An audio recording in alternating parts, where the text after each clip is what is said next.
If you can believe it, we are still not done talking about what's new for the Don't Starve franchise, everyone. Not when Clay is gone and released everything you have just seen and then some for 3 straight weeks, but has also snuck in the biggest update for Solo Don't Starve that we have ever flippin' seen. And yes, what we're about to showcase today is in addition to the already massive release that they gave us in February, for Pete's sake. So folks, I apologize in advance for the upcoming longest run-on sentence ever. Well, after this segment, of course, because everything after it is just too overwhelming to have a guide on it in any other way.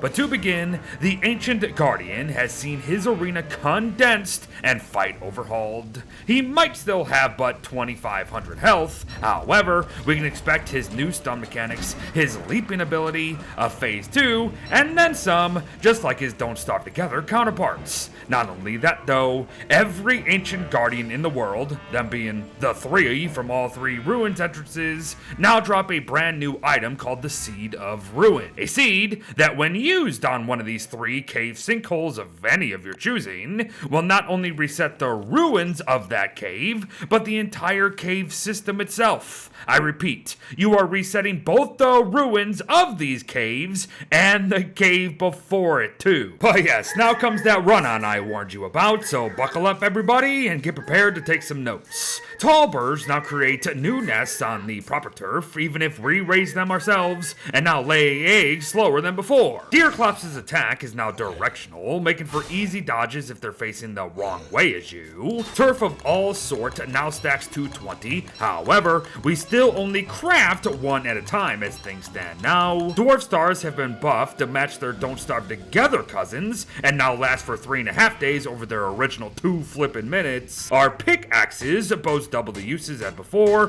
while also dealing 42.5 damage over the original 30.6. Dual-side clubs got 50 additional uses tacked onto their durabilities. Lazy foragers can now be refueled via nightmare fuel, restoring roughly 22% each use. The bees of Solo Don't Starve are no longer snipers and can be kited like normal for the first time in forever, thankfully. Battleless wings now drop 25% of the time instead of 15%. Burnt trees now have a chance to not only drop charcoal themselves, but also give us 2 pieces of the stuff when chopped. Baby water beefaloes are no longer unimplemented and will now have growth stages like normal furballs. Critters dug up from magma piles can now be completely destroyed via coconut explosions and coconut explosions alone. The fat squid himself now accepts a new fish crockpot dish in caviar here that leads to a specific gift in the bottle lantern. Sea yards can now and will repair boats even if we ourselves are not in them. Tar extracted by tar extractors now stacks off screen for our ease. Tar lamps can now be fully refueled by tar, as yes,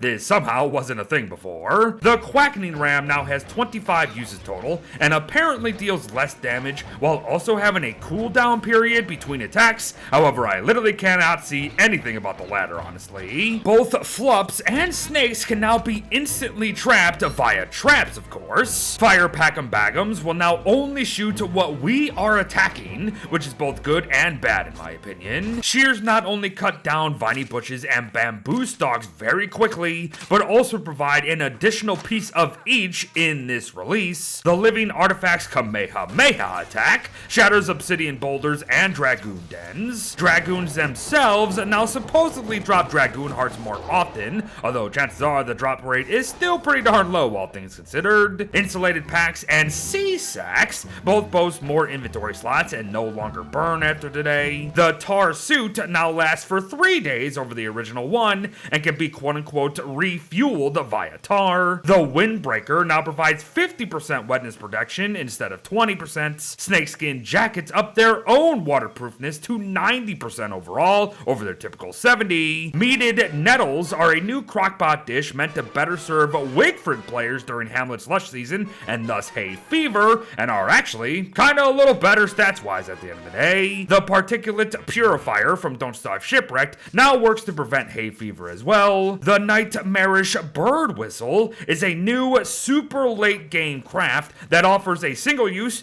and is meant to stop any further natural BFB visits mind. The poisonous gas of the gas rainforest now impacts rabbit beetles, royal guards, and vampires vampire bats, so absolutely take advantage of that for sure. Stone slabs now renew their loot after replenishing themselves after 8 days of being flipped. We can now trawl net in Don't Starve Hamlet's Lily Pond biomes for brand new sets of loot that still need to be discovered, so feel free to share what you yourself found. The Mant Mask now follows its other half in draining durability over time when worn, unfortunately. Somehow, someway, tin armor got buffed and is now not only providing 85% protection over the original 80%, but has also seen its movement penalty reduced from 20% to but 10. The Weevil Mantle now absorbs 65% of damage and has wetness protection on top of it. The Vortex Cloak not only offers 10 slots now, it also drains less sanity per hit taken and can be instantly refueled via Dark Tatters from here on out. Wormwood's Bramble Armor now matches their Bramble Armor and Don't Starve together. Thunder Hats now take significantly less quote-unquote damage from lightning strikes, if anyone even cares that is. Iron and Alloy, well, anything for that matter, can actually now be placed within a smelter to turn it all into more alloy, but do note that it's still only one a go. And finally, but still not even close to the final number of tweaks, Wilbur will now drown but not die when turning into where Wilbur went on a boat. Enjoy it all. While also realizing that all of that was just part one of our coverage, everyone. And not only did I still pick and choose what to mention from what section in this post, I didn't even get to the server tweaks, the crafting changes, the interference makeovers, the Hamlet economy additions, the world generation nonsense, and then some. Seriously, people, if you even made it this far and are hearing this, we are not even close to being done. So then, see you tomorrow for part 2. Thanks for watching, folks. Well wishes to all. Don't forget to add together last month's updates for the whole picture, and I'll see you in the next one. Bye-bye.